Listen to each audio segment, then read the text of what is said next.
This documentary is about zoo animal behaviour and welfare and how the conditions they are kept in can affect their quality of life. It also mentions the 5 freedoms, multiple directives which are put in place to protect zoo animals, and how zoos keep their collection healthy and thriving.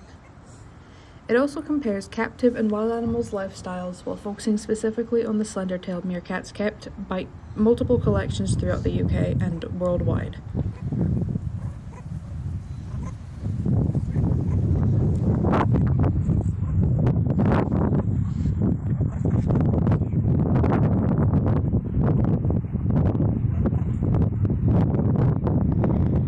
There are 5 freedoms in total any zoo establishment must follow to keep their licence and animal collection. These 5 freedoms include the freedom from hunger and thirst, the freedom from discomfort, the freedom from pain, injury, and disease, the freedom to express normal behaviour, and the freedom from fear and distress. The 5 freedoms were originally proposed in Britain during the 1960s. The Farm Animal Welfare Council set up these requirements in pair with the British government in the late 1970s, which were also advised about it on the legislated point of view, which other changes for farm animals also affirmed. It is also seen that early on, the 5 freedoms were only formed to protect farm animals, and an addition of exotic and wild animals was added later when the public became increasingly concerned for the welfare of the animals in places such as zoos and circuses.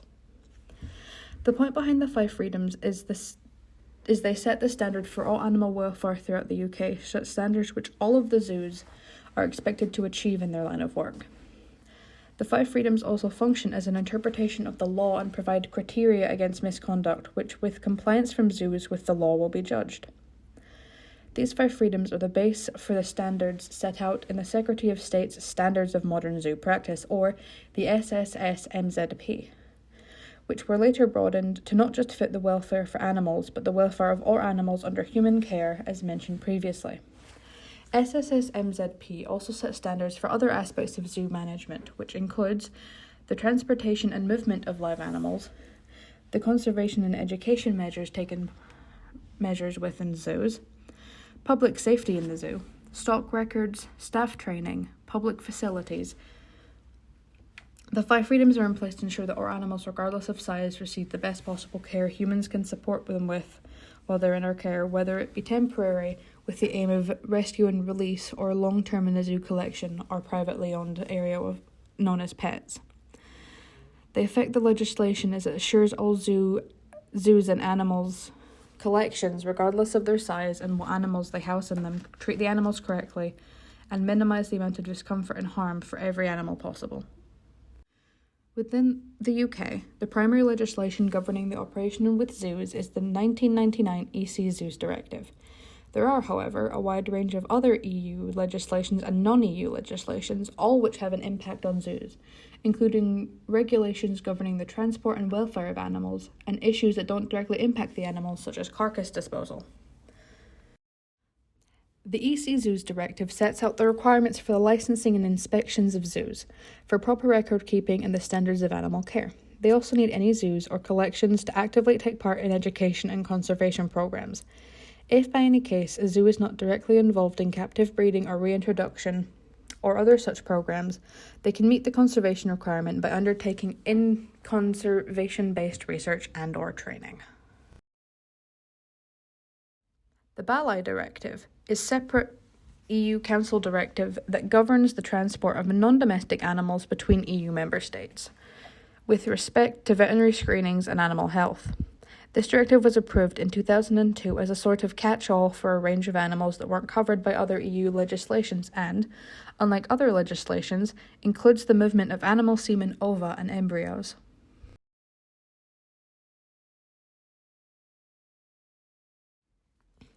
The Waste Management Scheme came into effect in 2011. Its purpose is to regulate how animal byproducts are used and allows some forms of controlled feeding of zoo and collective herbivores to the carnivores when there are no deemed health risks that could be passed on or cause harm to the carnivores by doing so. The ZLA, or Zoo Licensing Act, was first passed in 1981, but has since been strengthened more recently to reflect the requirements set by the EC Zoo Directive, specifically towards education and conservation in zoos. Since 1981, all zoos worldwide have had to hold a license on the ZLA to stay in business. The ZLA defines what a zoo is, which is a place where non-domesticated animals are kept, and which the place must be open to the public for at least 7 days annually. This definition does not include any pet shops, circuses, or animals kept privately with little to no public access. Besides those who create the legislative laws for zoos, there are many non-governmental organizations that hold important data on a subset for zoos. Some of these organizations include the World Zoo and Aquarium Association, or WAZA, the British and Irish Association of Zoos and Aquariums, or BIAZA, the Association of Zoos and Aquariums, or AZA, and the European Association of Zoos and Aquaria, or EAZA.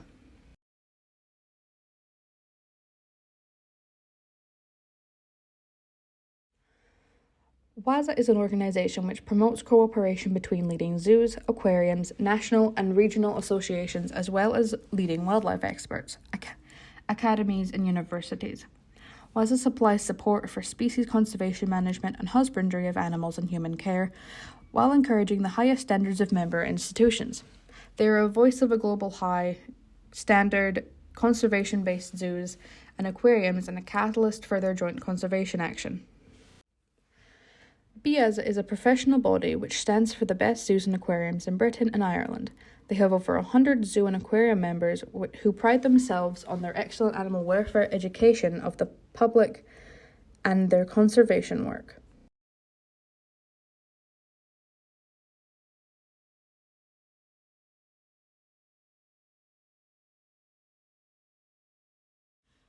AZA is a non-profit organisation dedicated to the advancements of zoos and aquariums in the areas of conservation, education, science, and recreation.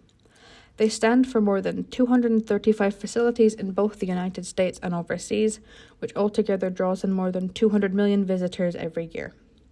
As accredited zoos and aquariums must meet the highest standards of animal care and welfare and supply a fun, safe, and educational public family experience. In addition, they dedicate millions every year to support scientific research, conservation, and education programs. EAZA, which formed in 1992, is an organisation which works to facilitate cooperation within the Europe and Western Asia zoo and aquarium community towards the goal of education, research, and conservation. They believe that zoos and aquariums have a strong role to play in protecting nature and wildlife both at their institutions and out in the wild. By ensuring their zoos and aquariums achieve and uphold the best standards of care and welfare for their collection, EAZA empowers European citizens to learn and to contribute to worldwide biodiversity conservation goals. An estimated number of more than 140 million people EAZA zoos and aquariums each year, which is approximately 1 in every 5 European citizens. A zookeeper's day can look different depending on where they work or what animals they look after, but regardless of those things, keepers must make sure their animals are safe, healthy, and happy. Typically, a keeper's day consists of cleaning and maintaining animal habitats, preparing the food and feeding the animals, training animals so there can be safe exams and interactions if necessary, observing animals throughout the day, checking for any signs of illness that may appear, aiding with any medical treatments that are needed for specific animals, and interacting with the public and informing them on any questions that they may have. On top of this, many keepers are also involved in research projects, fieldwork, and conservation organisations on top of their typical daily jobs. It's not uncommon for the keepers to have to educate the public on any questions they have either, if they are able to answer. A lot of collections use online databases, which comes to the keeping of records of information. Many use a website known as the Zoological Information Management System, or ZIMS, to keep accurate records of any animals they care for. Such systems like ZIMS can record data on the range of aspects on one individual's care, such as diet, behaviour, training history, and even veterinary records. Good animal records are a vital part of animal management, allowing the evidence-based decision-making when necessary and the advancements of data sharing throughout zoos. Records can supply an ever-expanding source of data and information upon which to base an animal's husbandry, health, breeding, conservation, and collecting planning decisions. There are multiple ways to spot indicators that an animal's welfare is either good or bad. Some of the ways to tell a zoo care about their collection's welfare and that an animal is happy is that a zoo has ASA accreditation. They have higher quality and more realistic enclosures that mimic each animal's natural habitat. The enclosures are fairly sized, especially when it comes to the larger species. Each animal receives satisfactory enrichment, which can be from varying food sources or objects and activities which will encourage the natural behaviour of animals. And the public can see less stereotypical behaviour such as head bobbing, pacing, repeated movements, and self-mutilation. However, as there are ways to tell if a zoo does care about their collection, there are also telltale signs that an animal has bad welfare and isn't looked after properly, which are as followed. There is less or no consideration for the habitat. They are often just cages and concrete with no grass. The enclosures are significantly too small for the animal. The animals are dressed up as humans. This is specifically for animals such as apes and monkeys used in circuses. There is an increase in stereotypical behaviour such as pacing back and forth, rocking, and head bobbing. There's heavy emphasis on touching or interacting with the animals from the zoo. And there's a lack of proper barriers between the animals and the public. In the wild, meerkats mainly eat invertebrates, particularly insects such as beetles, but they will also eat spiders, termites, centipede larvae, and scorpions. If given the chance, they will also eat vertebrates like lizards and small snakes, and when it's a dry season, they may eat juicy plant tubers for extra moisture. After they have all groomed and spent time basking in the sun to warm up, the mob will typically spend 5 to 8 hours every day individually foraging in the dirt for prey as a loose group. They use their long nose and good sense of smell to sniff out prey and travel around on all fours as they rake through the sandy soil and dig prey out of the crevices or under from rocks or logs with their sharp claws. Meerkats will work together in numbers. A few will typically serve as sentry or lookouts, watching the skies for birds of prey such as hawks and eagles that could snatch them from the ground. A sharp, shrill call is a signal for all to take cover. While a few individuals guard the mob, the rest get busy with foraging for food that makes up their diet. While hunting small game, they will communicate with purring noises and work as a group. However, they can work together to take down larger game such as snakes if they wander too near to the burrow and appear as a threat, but due to the risks this poses, it isn't a common occurrence. Due to their diet including scorpion, meerkats have built up the immunity to the stinging venom in their tail and tend to try and feed the young multiple scorpions to give them a chance to build up the same immunity as the adults have. Many zoos have a healthy population of meerkats, which are all well cared for. The meerkats are provided with a large enclosure so they can burrow, play, and hunt easily, though a captive meerkat's diet doesn't exactly match that of their wild cousins, but zoos will make sure and try and match the diet as best as they possibly can. Zoos tend to feed their meerkats a combination of dense carnivore food, insects, fruit, vegetables, and sometimes even dried cat food.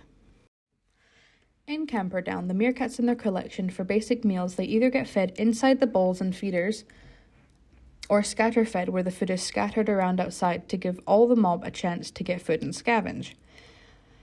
The zoo will also try and include their feed in enrichment when possible, such as putting their food in pumpkins during Halloween, scattering the food into a full ball pit, and letting the meerkats rummage around for their food that way.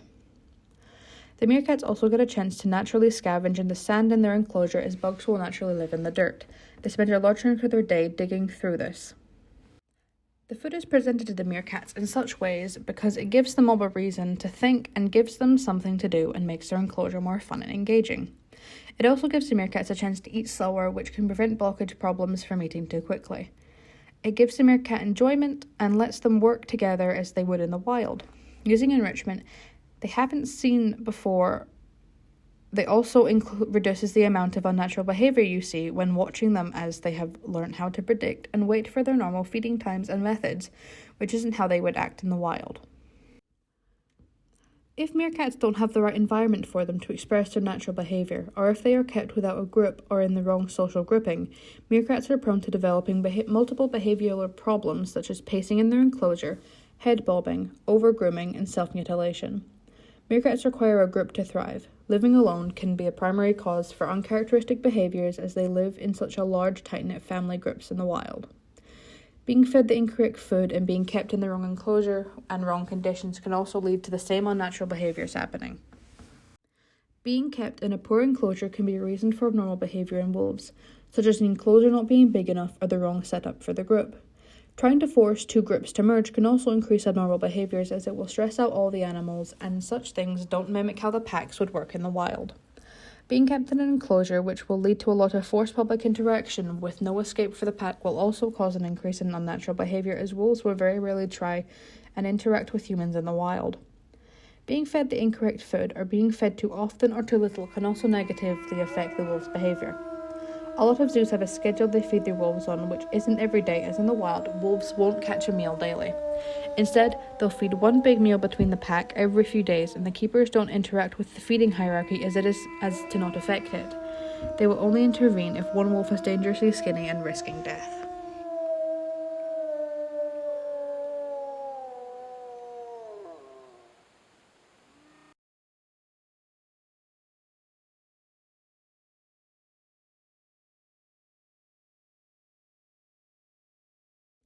As with all animals, being kept in an unfit enclosure can cause unwanted and self-destructive behaviours in pandas.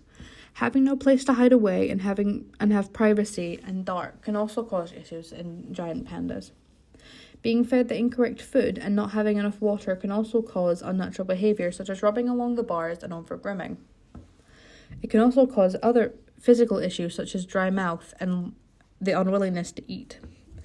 Being forced to live in close quarters with an animal they don't get on with can also cause both animals stress and increase unnatural behaviours as well.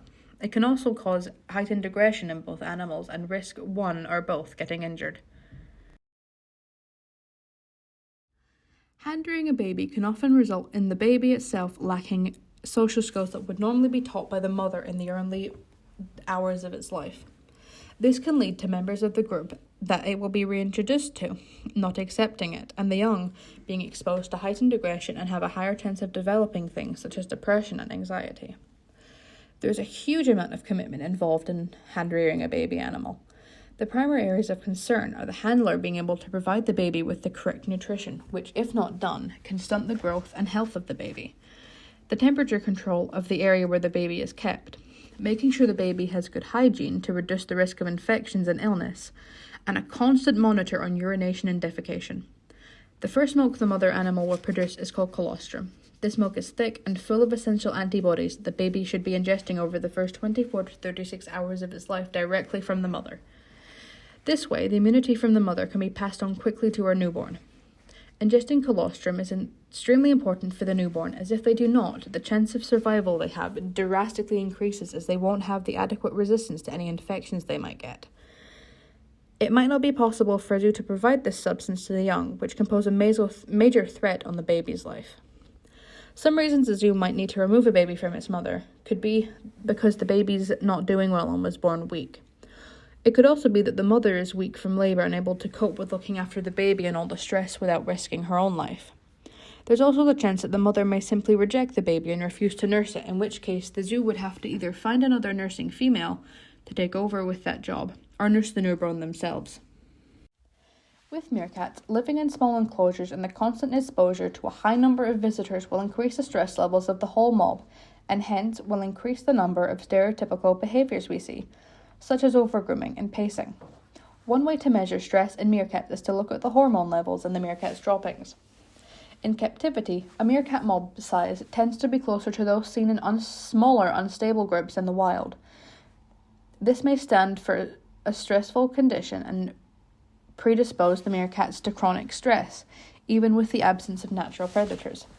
Researchers have concluded that there is an optimum mob size which will minimize psychological stress on meerkats, and that captive meerkats that are kept in those small groups and small enclosures and constantly exposed to public with high numbers are at higher risk.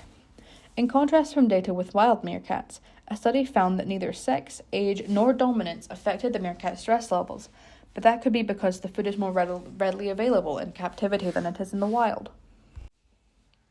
To hopefully prevent many of these abnormal behaviours appearing, zoo or meerkat owners have many ways to keep their meerkats enriched. The hope is that by keeping the animals busy through enrichment, the highest standards of animal welfare, where animals are healthy, active, and show a wide diversity of behaviours, are met. Before putting in the enrichment that we plan to, it is predicted the meerkats, once the enrichment is added to the enclosure, will have an increase in foraging, eating, and digging due to the nature of the enrichment and the food involved, and behaviours such as sleeping, sunning, and public interaction will see a decrease as they will be focused on the enrichment and not the weather or the people watching them. When doing a welfare sheet, overall there wasn't any concern at all when looking at the finished welfare sheet compared to how Camperdown treat their meerkat mob. The mob get fed often, around 3 times a day, and get fed high quality, fresh food prepared the same day, as well as having the ability to forage the entire day if they wish.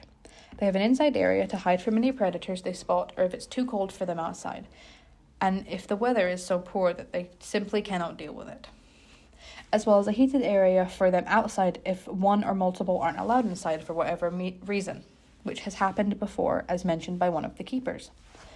They also have fresh, clean water inside their hut, which is checked at every feeding time by the keepers. As one of the meerkats at Camperdown was suffering from strokes at the time of the enrichment, it was seen that the keeper team take the mob's well-being very seriously, as he is checked over multiple times. He was put on medication very quickly and a special diet as well to make sure he improves health-wise, and marked with a safe green paint to make sure the keepers can identify him quickly if ever necessary. With all these measures put in place, it is seen that the meerkat is improving. The enclosure they are kept in is well sized and the mob digs for a large portion of the day. Due to having so many holes from digging, any holes are filled in weekly so the meerkats don't run out of both foraging space and areas where they can walk safely and access their hut easily. Other than the enrichment provided, the keepers also provide the meerkats with enrichment to keep them entertained and active to support their mental health as well as their physical. These enrichment could range from things tied to the tree to get them working harder for their food, or ball pits filled with worms and crickets for them to rummage through. Including other collections and not just Camperdown, meerkats are kept very well and all receive the best possible care each zoo can support them with. Each zoo will tend to feed their meerkat mob slightly different diets, as already mentioned, but all mobs receive a healthy diet and are cared for well by keepers who look after them. It is possible some meerkats don't have enough depth to properly burrow in and get the full benefit of having an underground burrow like they would in the wild when in captivity, but not allowing the meerkats to burrow deeper than they do in the wild is so the keepers can keep a closer eye on the mob and not have the whole group disappear underground for long periods of time, and risk fights happening that they can't break up, or the meerkats eating something harmful for them in the ground. It is also possible, because the deeper they allow the mob to burrow, the higher chance that the mob could escape or be stolen, as it would take the keepers longer to notice if one was missing, as it could just be underground and any cameras they put in the burrows could be broken or covered in mud and not capture any footage. In which case, there isn't much the keepers can do to alter how far they let the mobs burrow, as it will always have a certain risk factor to it. The enrichment that was implemented for this documentary was a variety of carved pumpkins that were placed into the meerkat's enclosure, dotted about and then partially filled with mealworms and crickets, which were covered in sawdust for the meerkats to scavenge for. One of the larger pumpkins was also fitted with a video recorder to capture up-close media of the meerkats and some of their noises as well. This enrichment was chosen as it was simple to prepare, which left little space for error, and it was also done by other zoos before, so we knew it would be effective and get a good result, as meerkats are extremely food-driven creatures. We were hoping that the meerkats would spread between the pumpkins and all be extremely interested in the pumpkins, which was fitted with the video camera, would manage to capture some of the feeding noises as well as the fighting noises from the arguments that happened due to there not being enough pumpkins for them all to share. It was found that the meerkats did see an increase in foraging, seeing an increase from 20 to 33 occurrences in the 30 minutes. Eating also saw an increase from 9 to 32 occurrences over the 30 minutes. And digging also had an increase from 13 to 18 occurrences after the enrichment was added. But there was an increase in the amount of calling, which was also seen, which wasn't expected, and that had an increase of 32 to 43 occurrences in total. It was also seen that there was a decrease in observation, which went from 30 to 3 occurrences in 30 minutes. Sunning increases when the enrichment is added from 4 to 7 occurrences, and the playing does the same. Sleeping saw a slight increase from 1 occurrence to 3, and public interaction also saw a smaller increase after enrichment of 2 to 4 occurrences. Overall, the enrichment went very smoothly when it came to both the plan and putting the enrichment into the enclosure. The meerkats all enjoyed the pumpkins and the food, and none of the meerkats didn't interact with one of the pumpkins. If we were going to redo and change the enrichment at all, we would probably leave in more of the pumpkin guts than we did. As it was observed after all the bugs were gone, the meerkats were picking at what little guts we'd actually left in the pumpkins. If we'd left more of the inside still attached to the pumpkins, we could have gotten some more footage and data as for how long they'd have spent interacting and trying to pull the stringy guts off the pumpkin. It would have left us and given us the opportunity to get more pictures and would have made the enrichment more unique and not so much of a copy of the other enrichments that others had done before.